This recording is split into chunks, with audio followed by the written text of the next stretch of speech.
కాబట్టి సంతోషమే, ఇండిపెండెన్స్ వచ్చింది, చాలా చాలా సంతోషం, గర్వకారణం. నేను చిన్నప్పుడు ఎప్పుడు అనుకునేవాడిని, ఆ రోజుల్లో బ్రతికి ఉంటే నేను తప్పకుండా అల్లూరి సీతారామరాజు దండులో చేరేవాడిని, లేకపోతే నేతాజీ సుభాష్ చంద్రబోస్ ఆజాద్ హింద్ ఫౌజ్ నేషనల్ ఇండియన్ ఆర్మీలో చేరేవాడిని, ఆయన కుడి భుజంగా ఉండేవాడిని. ఇప్పటికీ కూడా నా ఫేవరెట్ హీరో మహాత్మా గాంధీ కాదు, ఎవరు కాదు. నా favourite hero Netaji Subhash Chandrabose. Because I'm a fighter by birth, fighter by nature. ఎన్నోసార్లు ప్రకటించా. తర్వాత బాబాసాహెబ్ అంబేద్కర్. మహాత్మా గాంధీ గారు ఎక్కడో 3rd 4th ప్లేస్లో ఉంటాడు నా లిస్ట్లో. ఎవరికి చెందే గౌరవం వాళ్ళకి ఇస్తాం.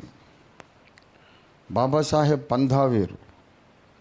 Educate them, organise them and agitate. ఆయన యొక్క పంధా వేరు. జ్ఞాన పోరాటము. మహాత్మా గాంధీ గారిది అహింసా పోరాటము. నేతాజీ సుభాష్ చంద్రబోస్, అల్లూరి సీతారామరాజు గారిది సాయుధ పోరాటము. వీళ్ళందరూ నాకు గురుతుల్యులు. ప్రియ మిత్రులారా, అందరూ కలిసి పోరాడితేనే స్వాతంత్ర్యం వచ్చింది. కానీ అప్పట్లో స్వాతంత్రోద్యమ చరిత్ర అంటే కాంగ్రెస్ పార్టీ చరిత్ర అంతే. సింపుల్గా తెలుసుకోండి, జ్ఞాపకం పెట్టుకోండి. The history of freedom fight of India is the history of national Congress party, Indian national Congress party. Congress లేకుండా స్వాతంత్రోద్యమం లేదు, స్వాతంత్రోద్యమం లేకుండా కాంగ్రెస్ లేదు. అలాగా కేవలం భారతదేశ స్వాతంత్ర్య సాధన కొరకే పుట్టినటువంటి పార్టీ కాంగ్రెస్ పార్టీ.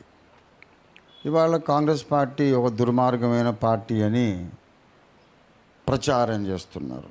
గాంధీ గారు దుర్మార్గుడట, గాంధీని చంపిన గాడ్సే చాలా పుణ్యాత్ముడు, ధర్మాత్ముడు, అవతార పురుషుడట, వాడికి గుడి కట్టి పూజించాలనట.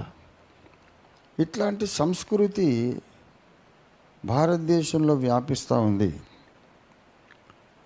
దీనికి నేను పండగ చేసుకోవాలా లేకపోతే ఏడవాలా కూర్చొని?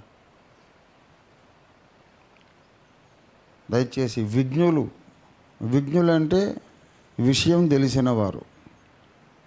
విజ్ఞులంటే విషయం తెలిసినవారు. విజ్ఞులు మరి విశాల హృదయులు, దేశ ప్రేమికులైన వారందరూ కూడా వ్యక్తిగత స్థాయిలో ఎక్కడికక్కడ జట్లుగా దండుగా ఏర్పడి బాబాసాహెబ్ అంబేద్కర్ జీవిత చరిత్ర, మన స్వాతంత్రోద్యమ చరిత్ర మనం దేశ ప్రజలందరికీ పంచిపెట్టి వాళ్ళు రాజ్యాంగాన్ని చదవాలి, బాబాసాహెబ్ జీవితాన్ని చదవాలి, స్వాతంత్రోద్యమ చరిత్ర చదవాలి. అప్పుడు ఈ వేరుపాటు విభజనవాదం దూరమైపోయి ఏకీకరణవాదం అనేది ముందుకొస్తుంది, బలం ఉంటుంది.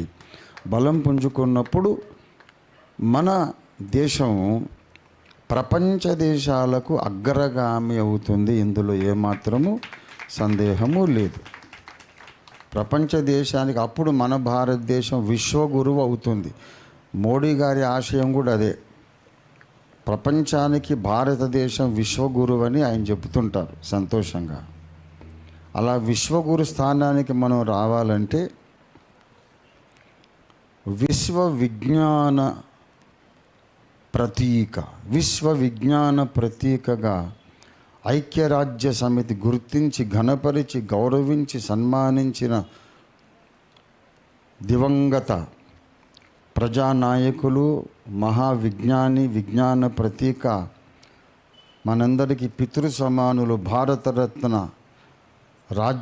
భారత రాజ్యాంగ నిర్మాత డాక్టర్ బాబాసాహెబ్ అంబేద్కర్ యొక్క భావజాలములోకి భారతదేశమంతా వచ్చినప్పుడే మనం విశ్వగురువు అవుతాం. అంతేగాని రాజ్యాంగం ఆయన బాబాసాహెబ్ అంబేద్కర్ రాయలేదు, ఆయనకు అసలు రాజ్యాంగానికి ఏం సంబంధం, ఎవరో కమిటీ రాశారో తెలిసి తెలియని పిచ్చివాగుడు వాగుతూ ఉంటే ప్రపంచ దేశాలు ఇంకా ఇంకా ఇంకా మనల్ని ఇంకా చిన్న చూపు చూస్తాయి. మన దేశం పరువు ఆల్రెడీ పోతూ ఉంది. మణిపూర్ చూసి మన దేశం పరువు పోయింది. ధర్మస్థల చూసి ప్రపంచ దేశాల్లో మన దేశం పరువు పోయింది. మొన్న అమెరికాలో ఒక నాయకుడు ప్రకటించాడు, ట్రంప్ గారు కూడా ప్రకటించాడు, ఇండియాకు వెళ్ళకండి, ఇండియాలో స్త్రీలకు భద్రత లేదని చెప్పాడు ఆయన. అంతకన్నా మన ముఖాన పేడ నీళ్లు చల్లడం అంటే అంతకన్నా ఇంకేం కావాలండి? అంతకన్నా పేడ నీళ్ళు ఎక్కడ ఉంటే చల్లడానికి? Don't visit India, not safe for women అనేసాడు ఆయన. నన్ను చెప్పుతో కొట్టినట్టు, మన దేశాన్నే చెప్పుతో కొట్టినట్టు అనిపించింది. ఇలాంటి దౌర్భాగ్యం మనకుండగా విశ్వగురువు ఎలాగవుతాము? అరే ఆ దేశానికి పోకండి అయ్యా, ఏ ఆడపిల్లని ఎప్పుడు రేపు చేస్తారో ఎప్పుడు చంపుతారో తెలియదు. ఇజ్రాయెల్ నుండి ఒక అమ్మాయి సైట్ సీయింగ్ కొరకు వస్తే ఆమెను ఆ క్యాబ్ డ్రైవరే అనుభవించి రేప్ చేసాడు, చంపేశాడు. ప్రపంచ వార్తలకు ఎక్కింది.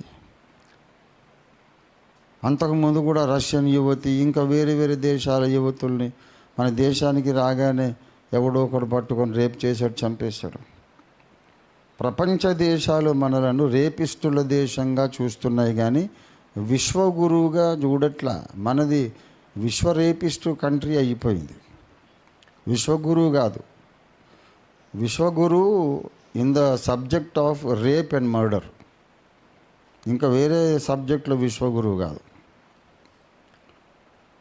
అటువంటి పరిస్థితి నుండి మన దేశం బయటకు వచ్చి నిజంగా విశ్వగురువు కావాలంటే విశ్వ విజ్ఞాన ప్రతీక డాక్టర్ బాబాసాహెబ్ అంబేద్కర్ గారి ఆలోచన విధానాన్ని 140 కోట్ల భారతీయులకు ఇంజెక్ట్ చేసి అందరికీ అది వారి వారి భావజాలంగా మార్చాలి.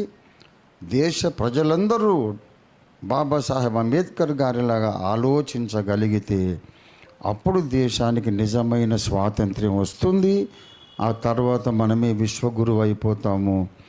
ఈ సందేశాన్ని దేశ ప్రజలందరూ కూడా గ్రహించి అమలు చేయాలని మనవి చేస్తూ అందరికీ జై భీమ్లు తెలియజేసుకుంటూ నా యొక్క వేదనా ప్రేరితమైన సందేశాన్ని నేను ఇంతటితో ఉపసంహరించుకుంటున్నాను. అందరికీ వందనాలు, అందరికీ నమస్కారాలు, అందరికీ జై భారత్, జై భీమ్, జై జై భీమ్. రైట్, మంచి